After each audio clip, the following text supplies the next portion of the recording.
installing the Lazer E9s. You get different versions of the laser lights. Some are bigger, some are chunkier. These have built-in side lights or parking lights. You get two different colors as well. So depending on which one of these contacts you use, it gives you either a yellow side light or a whiter side light. Again, all in instructions. Instructions are pretty comprehensive. You can download them. There's obviously quite a brief schematic in the actual document. Instructions for installation. They recommend you install them with the grille on the van. You can do it with the bumper and stuff removed. It's just a lot easier when it's in here because it doesn't move around. Yeah, with the installation for these, it comes with 3D printed cutting jig, which clicks into the grille, and that goes in. It's mainly as a guide for when you're cutting it out, so that you cut the space. Cutting guide so that the light fits the space that you cut, because you don't want to mess up your grille. Also included with the Lazer light kit, you get a wiring harness. They aren't vehicle specific. It's a universal wiring loom. It's got its own relay. It's got its connection for obviously to the battery. It's got the other ends with the pre-fitted, I think these are called Deutsch connectors, I think. Well, I don't know, similar kind of idea, I suppose. The option with this guy, it's got, depending on which light kit you buy, it'll have either just one purple or it'll have a green and a purple. The green is for the side lights, purple is for your main beam. And then you can have it onto a little toggle switch on the dash. So if you want your laser lights separate from the actual high beam on your van, or whichever you're fitting them to, you can have the toggle switch. We generally don't use that because we normally connect the laser lights to the high beams. On this specific vehicle, it has the LED daytime running lights, DRLs, and being that it's all CANbus controlled, there is no actual switched 12 volts to the headlights, which makes it a bit more complicated. You can't just connect the purple to a live on the back of the headlight, because there technically isn't one, except when you turn the lights on the dash. It'll send a signal via the CANbus to the light, and that will then turn it on.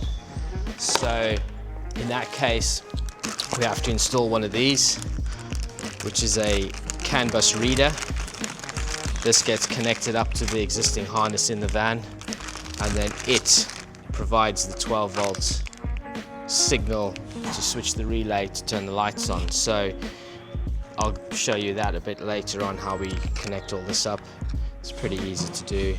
It does mean you have to take the dash a little bit to pieces to get in to find the CAN high and CAN low cables off the back of the aircon controller, which again is a bit counterintuitive. You'd think they'd use a headlight, but they're actually using the CANbus coming off the back of the aircon. So that's also, as part of the kit, the lights themselves come with mounting brackets. They are sided, so you get a left and a right.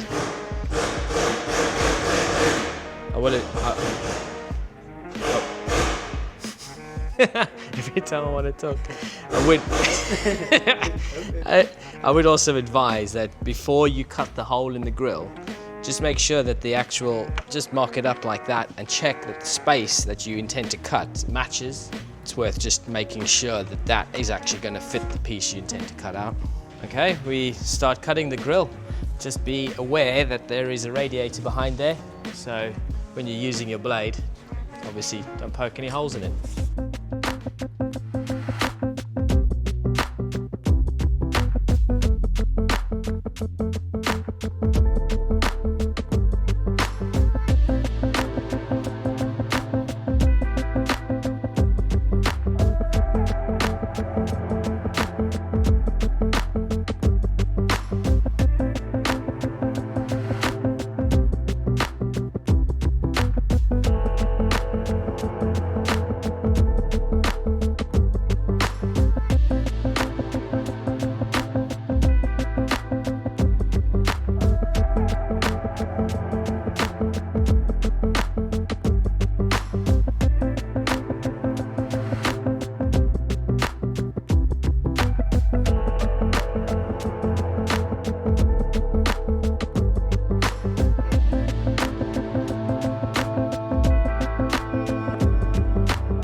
Okay, so once you've zip tied the cable in, that it doesn't really flap around too much, it comes to the other end of the cable that plugs in there. Now on this plug, you've obviously got 3 connections, which you've got 4 wires. In this case, with these specific lights, you've got an option of a side light color. Brown one, if you plug that in there, when you turn the side lights on or the park lights on your van, it'll give you an orange glow. If you use the green one, you'll get a white glow. So that all depends on taste really, if you want the yellow side light or if you want the white side light. In this case, I think we'll probably go for the white side light. I'd personally go for the white one, but then in that case, you just plug the green one in there. That will go in here. And then this light goes in from this side. Make sure that that's seated in nicely.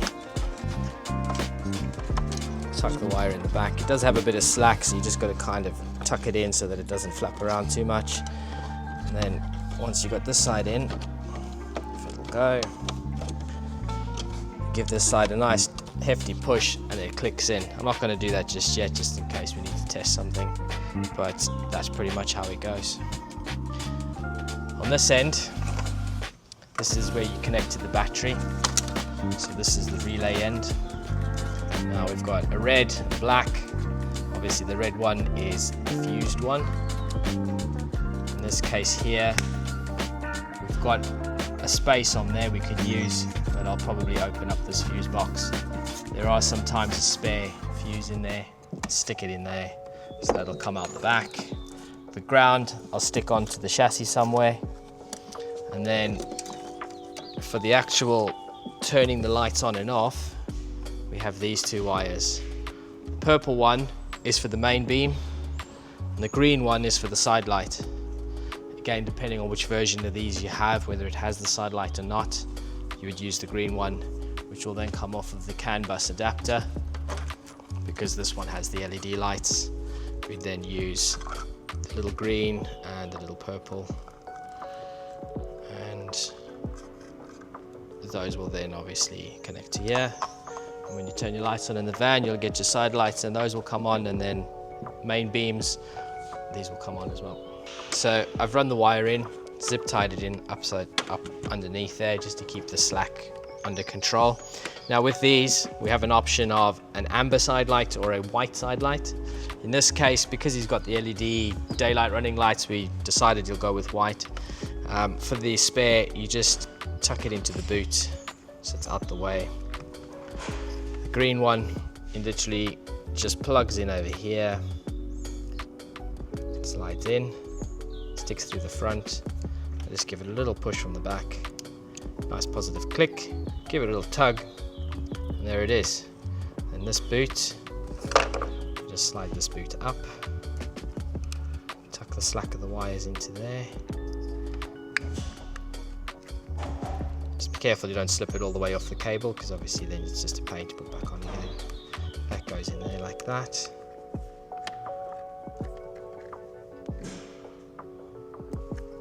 There it is, and then that plugs in there,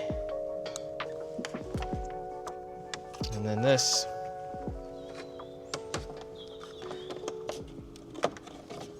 goes in here.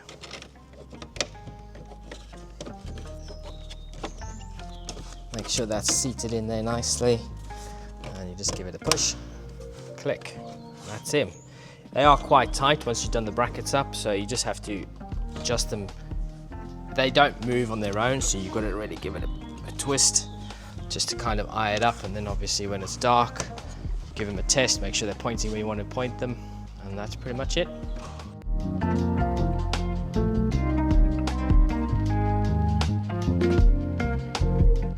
And once your installation's complete, in the kit it comes with a security Torx screw and a bit. That'll go in that hole over there. Drill a small hole through there, it's in the book, it says, I think it's 2.5mm. That then screws in there, and it stops them basically falling out or being nicked. Okay, so I'm just looking at installing the Canamate CANbus reader for the laser lights that we've just installed. This goes under the dash. We've got 3 options with this van, it's being a 6.1. We can connect it up inside the fuse box. There's a CANbus high and low location in there. There's one behind the gear knob on the back of the climate control cluster, I suppose you could call it. And then there is another one further down in the console down there. In this case, we're going to use the one that's inside here. It's just easier to get to. Sometimes this fuse box isn't available, depending on which vehicle you have. The CANbus connection in here obviously isn't here because there isn't one. Then in that case, you'd have to go into the back of the climate control cluster. This needs a constant 12-volt supply, a good ground. The blue and the white are your CAN high and your CAN low, and then your purple and the green are your main beam and your side light or parking light switch, I suppose you could say. With this, there is a barcode on there, so you download the Canamate app. When it comes in the box, it gives you all the details. You download the app. From the app, you'd scan this, it gives you then the specific installation information you need for whichever vehicle you have or whichever device you're using. You get different ones. This one, you actually tap into the cables, the high and the low. You get others that are contactless, so it's got a little reader that clips over the cable, and then you just plug it in, the same power clicks on, and you go.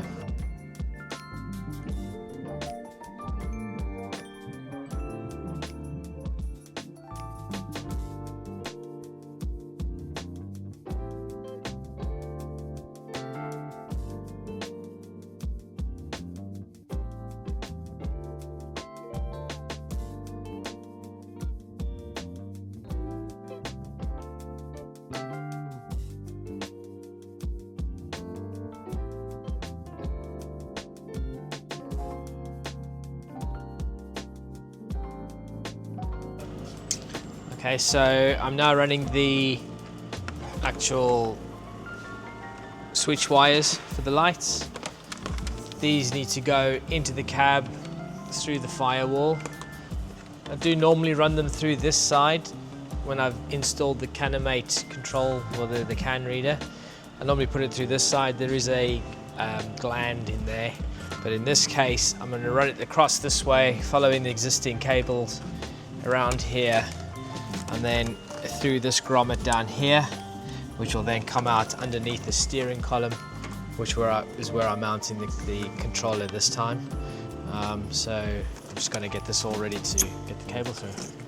Okay, so I've just finished installing these.